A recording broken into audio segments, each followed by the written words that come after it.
तो Komodo dragons के घर में आपका बहुत बहुत स्वागत है। तो भाई तुम्हारा आकाश चौधरी भाई आ चुका है इन कोमोडो ड्रैगन्स के घर में।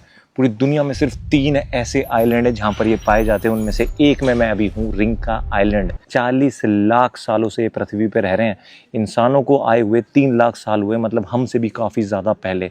और जितने ये पुराने हैं उससे ज़्यादा ये खतरनाक हैं। कहा जाता है कि अगर ये एक बार शिकार करने का ठान ले तो इसके शिकार के बचने के बिल्कुल ना के बराबर चांसेस है। जब ये किसी शिकार को काटते हैं तो इनकी जो लार होती है उसमें इतना जहर होता है कि उसका जो खून है वो रुकना बंद हो जाता है, वो पतला हो जाता है और वो जो क्लोटिंग है वो नहीं होती है, और खून ज्यादा बहने की वजह से वो अपनी जान गंवा बैठता है। दूसरा अटैक होता है कि जब ये उसको अटैक करता है तो वहां पर इतना बैक्टीरिया और वायरस हो जाता है कि उसके टिश्यूज डैमेज हो जाते हैं। पहले कुछ सालों तक माना जाता था कि ये जो कोमोडो ड्रैगन्स हैं ये बहरे हैं, बट ये बहरे नहीं होते। ये बहुत कम फ्रीक्वेंसी की आवाज सुन पाते हैं, 300 फुट तक देख पाते हैं। और ये जो कोमोडो ड्रैगन्स होते हैं ना, ये जितने खतरनाक हैं, इनका जो जीवन है, स्टार्टिंग जीवन, वो भी बहुत ज्यादा खतरनाक होता है। जब ये पैदा होते हैं, अंडों में होते हैं, तो दूसरे कोमोडो ड्रैगन्स इनको खा जाते हैं। और अगर ये अंडे से बाहर आ जाएं और जब छोटे होते हैं तो उस टाइम इनको अपनी जान बचाने के लिए बहुत संघर्ष करना पड़ता है।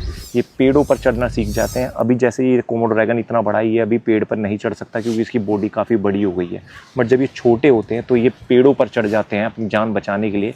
बट वहाँ पर भी सांप और चील जैसे जानवर इनका वेट कर रहे होते हैं खाने के लिए। अगर ये उसके बाद भी बच जाए तो तब बनता है कोमोडो ड्रैगन जो 30 साल की उम्र तक जीता है। वैसे इनकी जो एवरेज जो वेट है वो 70 किलो से 90 किलो होता है, और जो हाइट है वो 9 से 10 फीट की हो सकती है। और कोमोडो ड्रैगन का जो हमला है वो सिर्फ जहर और वायरस नहीं है, इसके जो पंजे हैं वो भी बहुत ज़्यादा खतरनाक होते हैं। इतने ज़्यादा पावरफुल होते हैं कि एक पंजा हड्डियों को भी 2-3 टुकड़ों में बांट के रख दे।